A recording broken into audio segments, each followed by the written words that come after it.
People of YouTube, welcome to my channel.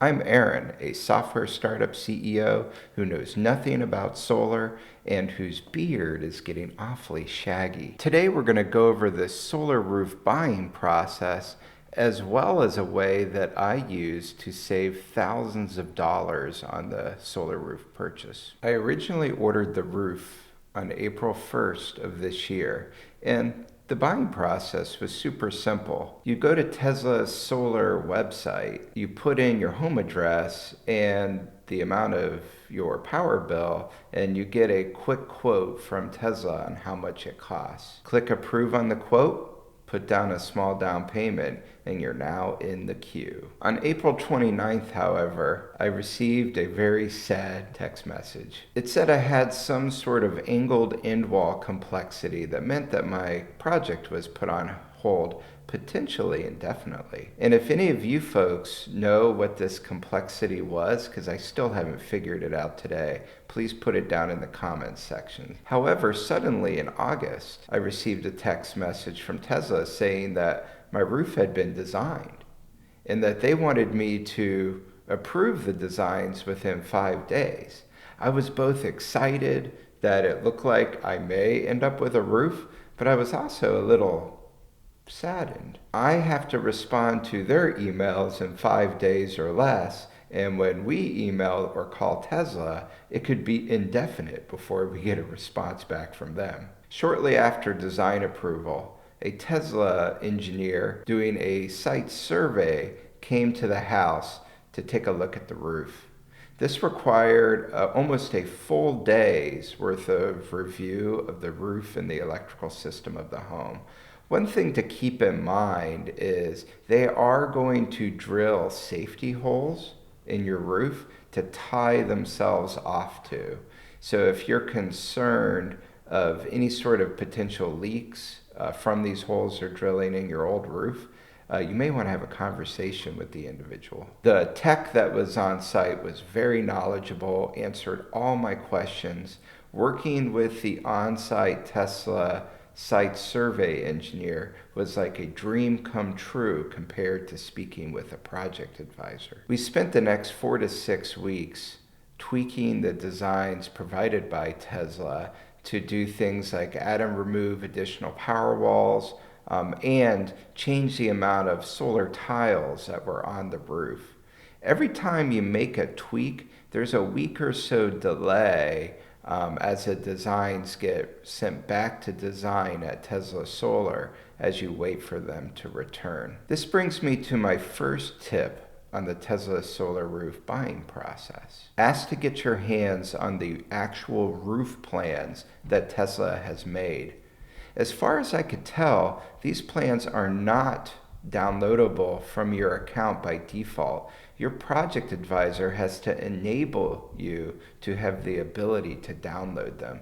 At least my project advisor had to do that. Once you get your hands on the plans, notice where your electrical storage systems are placed. The electrical storage systems are your power walls. I did have some early discussions with my advisor on where I wanted the power walls and other equipment placed, but they didn't seem to be all that flexible at the time. Once I got the plans, I was able to show the plans to my advisor and ask them, do I really need to have all of my solar equipment on the only wall that you see when you approach the home? And so eventually I was able to get them to move the solar equipment to a different nearby exterior wall. My hope is that once the Tesla project folks show up, that maybe I can have them move it again. But I do not think I could press my luck any further with the advisor with any more changes. Another tip with the plans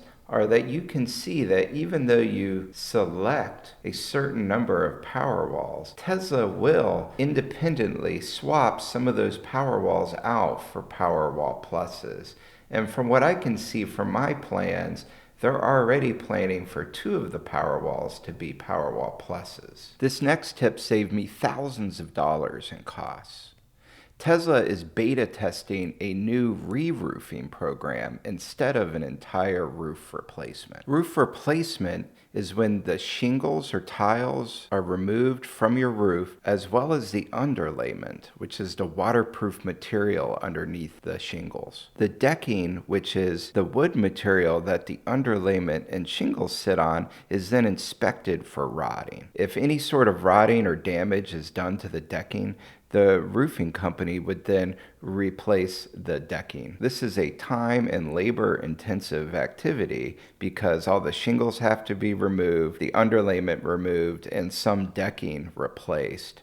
Once those pieces are complete, underlayment is then put down again for waterproofing with shingles placed on top. However, to reduce cost for the buyer, it appears Tesla is now beta testing re-roofing instead of roof replacement. I am not a roofing expert, but from what I can gather, re-roofing is common in states where it doesn't snow. It's also not available for every type of roof. You typically don't want to do re-roofing if your shingles are too worn out, or if there's any wood rotting underneath the shingles. Also, there's sometimes a detriment to re-roofing where there's no new waterproofing material laid. But with the Tesla re-roofing, they're laying waterproofing material on top of the shingles. At least that's what they've told me. In my case, my roof is relatively new-ish with healthy shingles and no wood rot. Tesla sometimes refers to their re-roofing beta as Tesla roof without tear-off. I'm not saying everyone should do a re-roof through their new beta versus a full tear-off, but it is certainly an option for those that have a newer roof and don't like the look of solar panels on their home. All in all, I saved approximately $9,000 in solar roof costs by doing the ReRoof Beta. Odds are your advisor does not know about the ReRoof option. My advice is to use the Tesla site survey engineer when they're on site to do it for you. They can put in your account that your roof is eligible for a re-roof if it is actually eligible. Then you go back to your advisor and have them read the notes. If you do have to do a roof tear-off, make sure you ask who's doing the tear-off. Is it Tesla? Is it a subcontractor? Try to figure out who the subcontractor is and do some research. After the tear-off, the subcontractor will then dry in your roof with a waterproofing material. And even if you're not doing a tear-off, they will still send the subcontractor out to dry in your roof. As you saw in my Tesla has support problems video, I had a number of support issues, mostly around the assigned advisor system. If you want to find one person at Tesla that does not return your emails and phone calls, that person is your assigned advisor. However, luckily, there is a 1-800 number that you can call where a random advisor picks up the phone. I completely suggest that you only use the random advisor 1-800 number because you could speak to a real live advisor at any time. One of the support issues I had was I got called by Tesla Installation to schedule installation of the roof. The first date they gave me was the roof tear-off date. I asked them, hey look, I'm doing an installation without roof tear-off. Why are you giving me a tear-off date? From which Tesla Installation said, we tear off all roofs. This then led to several days of tracking down information from random project advisors until I found one that did know about the beta program. And I had that project advisor note my account with that information. And then I called Tesla Installation back and said, can you please check the notes on my account? Tesla Installation shortly got back to me and said, you're right. We are installing the roof without a tear-off, and they gave me a new date that did not include tear-off, that only included dry-in. If you have a project advisor that talks to you, you are so lucky. Thank that project advisor. So for the good news, at the end of the day, the new date that installation gave me for dry-in was October 25th. We are just a couple days away to see if the subcontractor actually shows up to do the dry-in. With that, that brings us to our conclusion of our first Tesla solar video. I wonder if they're actually going to show up for the dry-in. I don't know, but there is one thing I do know, and that is toodles.